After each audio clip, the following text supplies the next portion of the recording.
so fancy and things like that.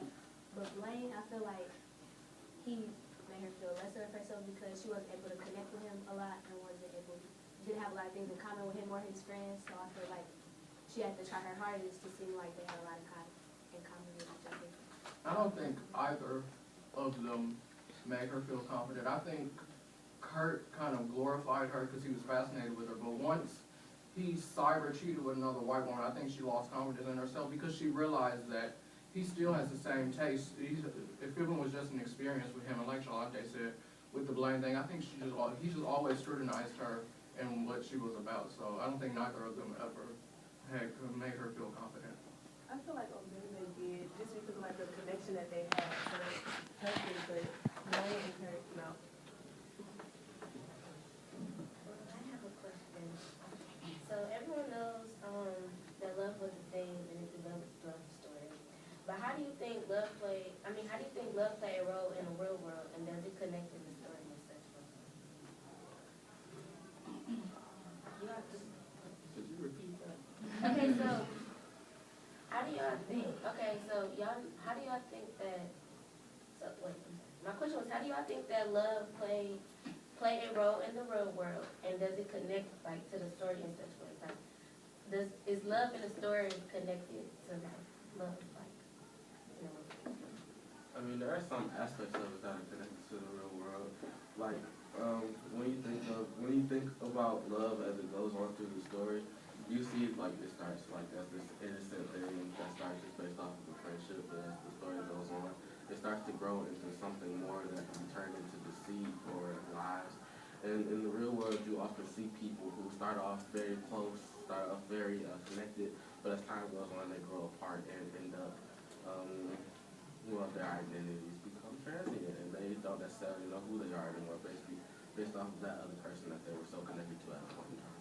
And also what the connection has to the real world is two people trying to be in a relationship that don't exactly know who they are with, for example, with Blaine and Ethan Blue. Like, Ethan Blue already not knowing who she was and thinking that she could latch on to Blaine, thinking that he had a real strong personality, which he was portrayed to have at first before Shan was introduced into the story. That happens in real life too, because we see all the time people who thought they could latch on to somebody who really had it all together, thought they was a strong personality, thinking they could latch on to that person and find out they're somebody that they're not. That's when friction starts to happen in relationships in real life, because you think you met somebody, but then you see a whole other side of them that you don't like, and then things just break off. Okay, I got a question.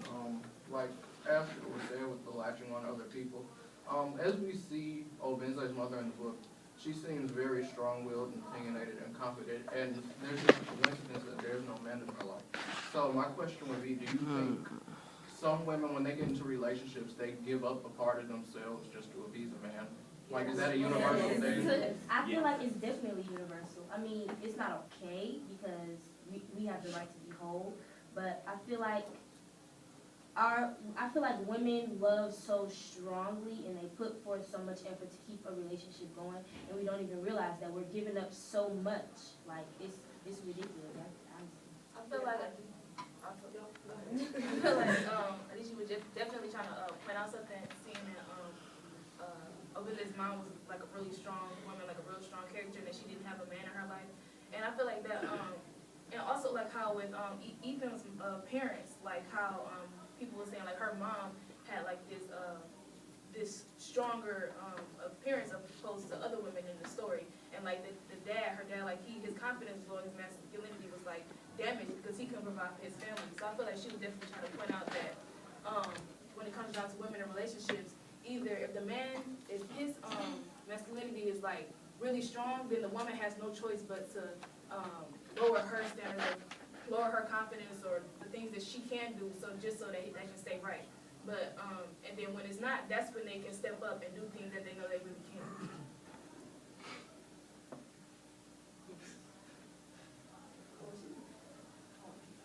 Okay, so I might still say it. I feel like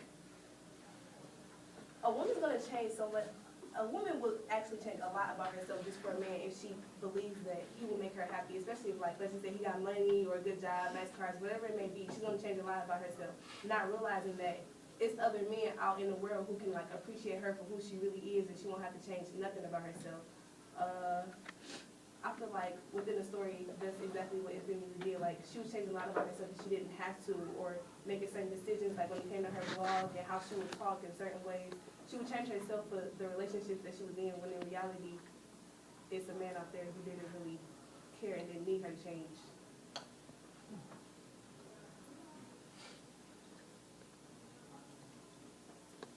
I got a question. Okay, so a lot of people in the story, like superior people like Kimberly and Obenze, he mentioned that he gave back to the people in his community, like he gave out a lot of scholarships for kids in his time or whatever. But do you guys feel that when people are in a position of power and have wealth, should you really care? Do they really care about the people who aren't as wealthy as them, or are they just doing it just because? I feel like they do it just because, so they can make it seem like they care and get like publicity. Do it for like publicity, and so people can't really think that they give it back to the community and care about the less fortunate or the people where they came from in that position that they were once in, but really they don't. I feel like with Kimberly, she's doing it because she feels bad for people in Africa, you know, sugar commercials with the babies and all that stuff. So I feel like she feels bad. But Obenze, like, I feel like those are his people, and I also feel like he would do, now that he has it, he would do whatever it takes to kind of support them.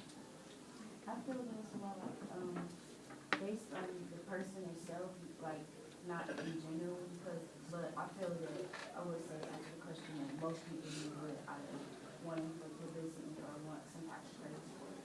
But I feel that, like, it's just a real thing that he did because he did have a good heart. But I feel that more times than not that it is just to get some type of praise for it.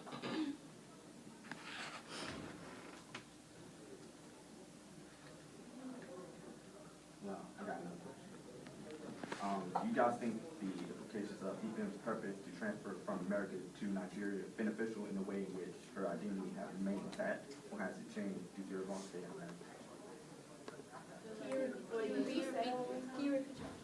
Do you guys think the implications of Ethan's purpose to transfer from America to Nigeria beneficial in the way in which her identity has remained intact, or has it changed due to her long stay in America?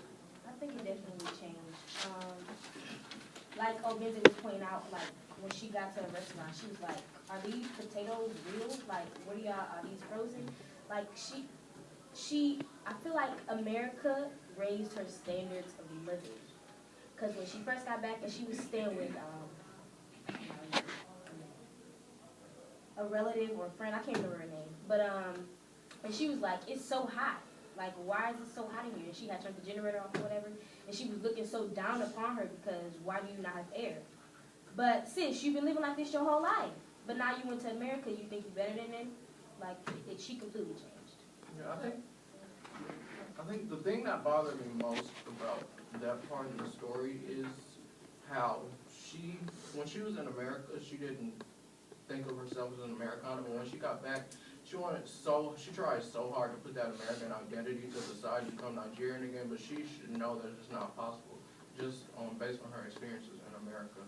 I feel that her moving to America was supposed to be in the beginning beneficial to her and her education and everything, but in the end I feel that it did more damage than it did good because she changed so much and she went away from who she really was, like in Nigeria, so much that I feel that it did more damage. So I feel that when she moved back to Nigeria, that basically helped her get peace of her own.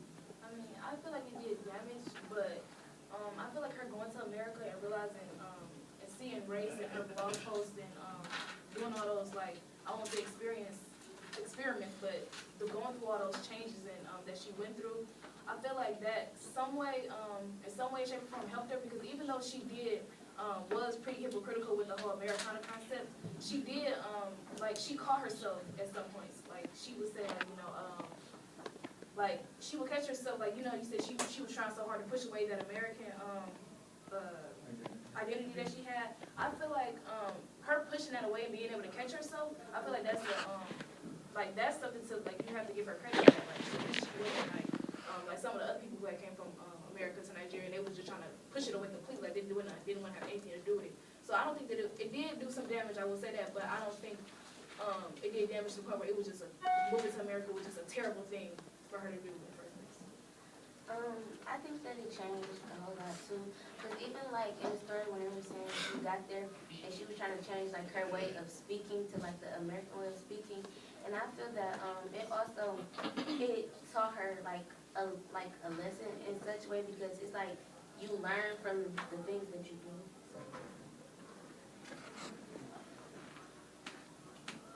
I got a question. So with Ifemelu being a non-American black coming to America from Nigeria, she's automatically thrust into that the traditional binary of what people think black people are. So my question is, do you feel that, how do you feel that Ifemelu's views on like race, gender, class were forced upon her and also changed throughout the story, given her blog posts or anything that she did in her life or her relationships? That's part of the question. Like, how do you think her views on like race, gender, class were affected by the traditional binary of what people thought she was versus who she actually was? I feel like at first when she got there, a lot of things were like unknown to her. But I feel like she did have a clear view on things on race in America because at the beginning when she was talking about the man licking the ice cream, she said that I feel like that's weird, like men should do that in public or whatever. But as time went on, she talked about like how black people in America, you're supposed to have a problem with, you're not supposed to, like with the issue in the clothes, you're supposed to ignore race, so to say, even though we know it's there.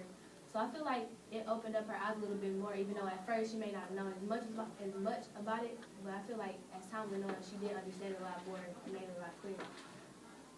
I feel like it makes her way when she just submitted to it, just like we all do. I feel like she just, even with her blog post, she was saying, talking about to the non-American black, in America you are black.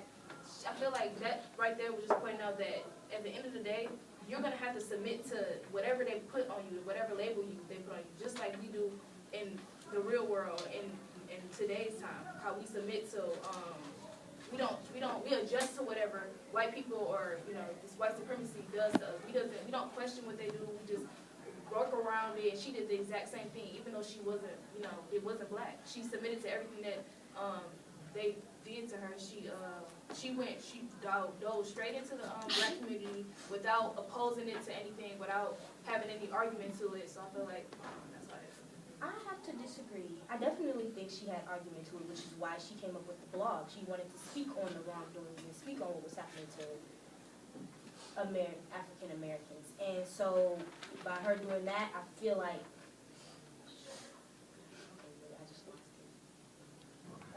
I don't feel like she was submitting, allowing people to put those labels on her because she knew at the end of the day that she was an African and she knew that there were also problems in America. And since she moved to America, she was now a black person and she didn't understand why these labels were being put on her. And so for that reason, she decided to speak on it. Yeah. I feel like that she didn't so much as submit to it, but she saw what people like us didn't see.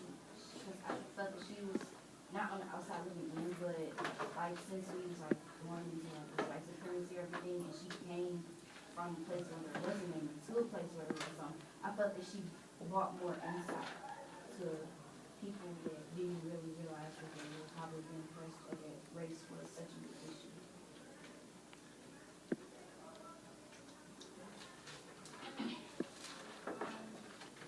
So like, you know how we always be saying like identity is transit, changes, as you know, or whatever. So, Ifemelu, she first started off with Obizia, of course, and then she moved to America. She got Kirkland and all that stuff. So, do you think we say that identity is transit, but Ifemelu, she ended up always wanted to go back to Obizia. She knew that's where she was going to be with. So, do you think that had more to do with identity or just love?